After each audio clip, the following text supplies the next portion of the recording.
If you're looking to start a handmade business at home but you're not quite sure what to sell, this is a video for you. Today I'm going to share 25 different types of products that you can sell, and you can start selling them for less than $100. Now, you might already have a craft that you do, and one of these products will be a subcategory that you might not have thought of, or you might just be interested in starting a whole new type of craft and selling the products that you make, in which case I hope you find something in today's video that is going to work for you. By the way, my name's Jess. I've been selling my own sustainable sterling silver jewellery online since 2008, and I've been fully self-employed as a creative since 2010. And I also help other makers learn how to turn their handmade hobby into thriving and profitable businesses. And if that sounds like something that you want to do, don't miss my free download, 25 essential tips to start a thriving and profitable handmade business. I will leave a link to that in the description, but let's get on with the show and talk about these 25 products that you might like to start making. Number one is handmade bath bombs. These are pretty simple to get started with. You need some baking soda, some citric acid, some molds, and maybe some colors and inclusions, but you can play around and kind of sky's the limit with these as to what you decide to make. But the materials are very affordable and they are a very popular product, especially handmade non-toxic bath bombs. Number two is handmade hair accessories like scrunchies or clips. I know some makers who make their entire living off selling scrunchies, and they do a really good job of it too. And the great thing about these is you don't need a lot of experience with sewing. It's very simple. You don't need lots of material because you're making small products. If you already have a sewing machine, that's great, but maybe you could borrow one or even do a bit of hand stitching if you want to do super fancy high-end ones. Number three is pressed flower art. If you have access to fresh flowers, maybe you grow them in your own garden, maybe you can get them from somewhere in nature where it's okay to collect flowers. You can press them yourself. You don't need any fancy flower presses. You can just use, books or other heavy objects with tissue paper or tracing paper, ideally. And once you've made the pressed flowers, you can then arrange them and make products out of them, such as bookmarks or other decorative objects. Very low cost thing to get started with, but very beautiful. Number four is candles. Who doesn't love a candle? And you don't need a lot to get started. You need some soy wax flakes or whatever wax you want to use. I definitely recommend soy wax flakes because they're super easy to work with. Some wicks, and some containers, or even just molds. I mean, you could just use old milk containers or other molds, stuff you have lying around the house potentially. As long as it won't melt when you pour the hot wax into it, it will work as a mold. Or you might have some secondhand jars or things lying around your house, or that you can easily get from an op shop or a charity shop, and make interesting and unusual candles from that. And of course, you might want to put some scents in there as well, but that's another step up and something you might want to experiment with once you get a handle on just the process of making, which is pretty straightforward. I certainly don't sell candles, but I've made a lot of my own candles, and it's a super fun thing to do. Number five is kind of a no-brainer, and that is jewelry making. Now, the sort of jewelry I make requires some expensive tools, and it's not necessarily something that you can just dive into from day one, but most of us start simple. We start by going to the hobby store, grabbing some wire or some chain and some beads or some pendants and a few simple tools. Like I just had a folding toolkit of a couple of pliers to get started, and you can get started with very simple materials like this to learn how to make jewelry and to play around with different design elements. And it's very, very accessible to get started with. Number six is customized tote bags. Who doesn't need another tote bag? I mean, I have a lot of them, but you can hand customize these. Of course, there is the print on demand side of things. We're not talking about that today. We're talking about simple things you can do at home yourself. So if you're an artist, you can hand draw onto these, or you can screen print. There's lots of different ways that you can get started with making custom materials, and you can buy the basic bags in bulk for like wholesale price, or you might even sew up your own bags, and that could be an alternative here, is just sewing tote bags with pretty material. And you might even be able to source that material at places like the op shop or charity shop again to make one-of-a-kind pieces and things that aren't too expensive. Number seven is knitted or crocheted accessories. Now, you might not have the time or potentially skill to make big pieces like scarves or jumpers or clothing, but what you can make very easily as pretty much a beginner are small objects. Things like dishcloths, things like scrubbies, stuff that doesn't take a lot of material or a lot of time, but that people are interested in and are looking for and that you can sell. Even coasters. There's a lot of small objects that you can make with this technique. And think a little bit outside the box. You don't necessarily just have to use purchased yarn. Think about upcycling or recycling materials and making objects from those. Number 8 is handmade greeting cards. I don't know about you, but have you seen how expensive just the boring Hallmark cards are these days? They are not cheap. I would rather have something beautiful and handmade, and I'm sure a lot of people would too. So handmade cards are definitely a good option to get started with. Again, affordable, you don't need a lot of materials. It really depends as well on how you're going to make them. Are you going to illustrate on them? Are you going to print your artwork onto them? Are you going to do collage? There's lots of different ways that you can make handmade greeting cards. In fact, a member of the Thriver Circle loved making greeting cards. She actually moved into making kits for other people, and then she developed from there into making her own custom stamps that people could use on their cards. So kind of there's a lot more to possibilities here than just making your own cards as well once you get established. Number 9 is macrame. Macrame is back in and has been for a long time now, and there's lots and lots of things that you can make from macrame, and the cord that you use is actually pretty affordable to get started with. I've made a heap of plant hangers. I'm looking to make myself a hat hanger. So there's lots of things out there that you can make where you don't use a lot of material, but you can make beautiful objects that people will use in their homes.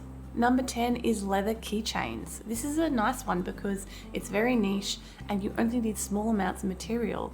So you don't need to, again, buy massive amounts of material. You could use scrap offcuts as well to make these, and they're a very practical object. Like, I remember when I bought my Vespa scooter, I actually ordered from someone on Etsy a little customized leather keychain with my scooter's name embossed on there. Something as simple as that, and I really loved that, so that I always knew, that was my scooter key on that keychain. So you could do all sorts of wonderful types of decoration with that, whether you want to stamp them or hand decorate them. Number 11 is upcycled furniture. There's always going to be a market for beautifully upcycled furniture, and it's so easy to get cheap furniture these days from like Facebook Marketplace or things like that, or people are like basically giving stuff away because they just have too much lying around their houses. And obviously you probably want to look for quality stuff here, stuff that's made from genuine wood, for example, that you can, take back, sand back and refinish and redecorate and then resell. So upcycling furniture, you don't need a lot of materials. You need to be able to sand, you need maybe some paint, but then you'll definitely get your money's worth back from that when you sell that piece. Number 12 is simmer pot sachets. Now this is something I've seen popping up a bit recently. If you don't know what it is, it's basically a sachet of dried flowers, fruits, herbs, and then you empty that into a pot of boiling water and it fills your house with a lovely aroma. It's kind of like liquid potpourri basically, and this is especially popular in wintertime where you want those cozy winter smells, and while candles are one way to get them, this is another very non-toxic and safe way to infuse your house with lovely scents. And they are surprisingly popular. If you've never heard about this before, it's one of those products that may not be in your zone of reference, but once you know about it, you'll notice them popping up all over the place. Number 13 is handmade lip balm. Who doesn't need lip balm? I live with the stuff on all the time. And making handmade lip balm, it's a small product. You don't need a lot of materials to make this product, and kind of the sky's the limit with colors and scents and the ingredients. You can make non-toxic lip balm. You can make lip balm using infusions from things you grow yourself, herbs and things like that. So there's a lot of scope for creativity, and it's a product that so many people love and is a regular part of their daily routine, and that they will keep rebuying once they find one they love. I don't know about you, I have my favorite lip balm brands, and once I've found the best ones, then I just keep rebuying from them over and over again. Number 14 is pet accessories. So many of us are doting on our pets these days, and They are small objects that you can make: collars, bandanas, little outfits, whatever it might be. You know, again, you don't need a lot of materials or a lot of tools to do this. You just need a good idea and a good brand to encourage the right people to find you and buy from you, because they love what you are offering them. Number 15 is hand painted rocks. I've seen some absolutely exquisite artwork done on rocks, and it's such a lovely little object that you can kind of have hidden around your house to catch people's eye or remind yourself of a special occasion. Or it's a lovely thing to like purchase as a tourist object as well. You know, if you live in a tourism area, this would be a great object to pitch to local shops, because people love buying stuff with the local vibe, and it's a nice easy thing for people to buy and transport home with them. As an Australian, also it's something that you can get through customs, which is always something to remember, but just in everyday life as well.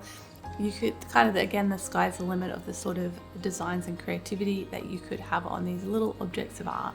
Number 16 is fabric flowers. Small amounts of fabric for a big impact, and you can design all sorts of different types of flowers. I had a wonderful member in the FREEBIES circle who made absolutely gorgeous fabric flowers, and I was just blown away by the artistry that she brought to this particular craft. So it is definitely something that requires a little bit of skill, but once you have developed that skill, you can make some amazing pieces. And people buy these for all sorts of reasons. Weddings are a great one. A lot of people like to buy these fabric bouquets because they then last forever. They don't wilt and die, and it's a nice souvenir of the wedding that people can take and keep. And some people even get, like, they have a real bouquet, but then they get a copy made in fabric flowers. So that could be another angle to go from as well. Or just, you know, to put for kids wearing to prom or formals and things like that. There's lots of different scope here to reach out and find a good target market for your fabric flowers. Number 17 is mini terrariums. The kind of houseplant craze really took off during COVID, but it's still going strong, and there's plenty of people who love those adorable little mini terrariums with a little figure in there and a few different little plants, and it's something that anybody can fit in their house, no matter how small it is. And again, small, relatively affordable materials to get started with. Number 18 is amigurumi. It's a specific crochet technique where you usually crochet really small little creatures or animals, and it's super cute and again super accessible. You might need a little bit of crochet skill to pull this off, but it's something that you can learn without too much effort, I think. Correct me if I'm wrong in the comments, but it's certainly something that you can make collectible items with, toys with. So this, again, the sky's the limit there with the sort of products you can make. Just don't use anybody else's IP, people. Don't use Disney, don't use Star Wars, which is the same thing now. You got to make up your own creatures. So don't get caught in the trap of using intellectual property from one of those big companies, because that will get you in trouble. Number 19 is handmade coasters, and there are so many different materials that you can make these with. You can make them with fabric, you can make them with cork, you can crochet or knit them, as we talked about earlier, from sturdy material.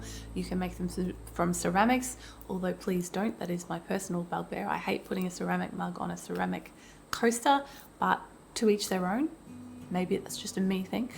There are lots of options here of materials that you can use to make handmade coasters, and kind of, again, the sky's the limit as to what designs you put on them. Number 20, we're going back to the pets, and we're talking about handmade dog treats. Again, dog parents love spoiling their puppers, so having some, you know, healthy, delicious handmade dog treats that you can sell is a fantastic idea. They are very popular with the dog crowd. So, and again, very simple to get started with. You know, you probably have all the tools you need at home already to bake. You just need to get the materials, find a recipe, and then come up with your own special spin and packaging to make your dog treats stand out from the crowd. Number 21 is a very popular one, but there is always room in the market, and that is custom stickers. Now, this is probably the one that may require the most expense, although if you get them printed by a third party, that might not be the case. But if you want to buy a machine to do it yourself, like a Cricut, that's probably the biggest investment here, but it's not 100% necessary to get started with handmade stickers. There are other ways of getting your stickers made for you in small batches. So it is an awesome way to get started if you are an artist or you aspire to be an artist and you have ideas for what you could make stickers for. People are loving them and they're super popular. Number 22 is upcycled denim bags. So there is so much old denim floating around in charity shops or op shops these days, and it's such a great sturdy material to make solid bags from. I've seen some fantastic ones out there and there's always room for more. So that is another great niche that you could dive into if you have the ability to sew and you want to make some cool upcycled products. Number 23, we're kind of harking back to our simmer pots here, but we're talking about handmade sachets. So basically little potpourri sachets, you know, like grandma used to have or used to make probably herself. There's definitely a product you can make yourself these days. Again, it's a great option if you have a garden and you grow your own herbs. And if you don't, you can easily source them pretty inexpensively, things like lavender, so that you can put them in your sachets and make really attractive designs, and for people who want to put them in their drawers or hang them in their closets to ward off moths and things like that, or just to make your clothes smell good. Number 24 is decorative plant pots. You don't need to make the pot, you just need to decorate it. And terracotta pots, which is probably what you'll be using, are super affordable from Bunnings or any other hardware store out there. And you can then paint them, decorate them to your heart's content, and then sell the finished product for a much higher price than you bought the plain simple pot for. You might better do a range of different pots with the name of a herb or an illustration of a specific herb that people can grow that herb in, or you might want to do a range of colors or a rainbow. There's so many different options of the sort of designs that you can do there. And number 25 is handmade wooden spoons.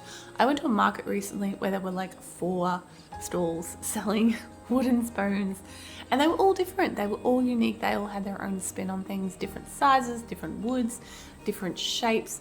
If you're interested in wood carving, this is a really, really simple and accessible way to get started with wood carving. And it's, again, a product that everybody has in their house. Who doesn't have a wooden spoon in their kitchen, right? It might not be a fancy schmancy handmade one, but there's plenty of people out there who like that sort of quality and they want to have that in their homes. So you could be the one to give that to them. Before you click away, don't forget to check out that free ebook that I have for you, 25 essential tips for having a successful and profitable handmade business. Link is in the description right down there. And let me know if any of these ideas resonate with you, or any of them are things that you already make, or if you have other ideas for fun handmade products and businesses that people could start for an affordable amount of money. Please share those with us in the comments below as well. Now, if you want to start your own handmade business and you want to sell online, I recommend you get started with Etsy. Check out this beginner guide for essential tips on how to get started and grow your own successful and profitable Etsy shop. Thanks for watching. Catch you next time.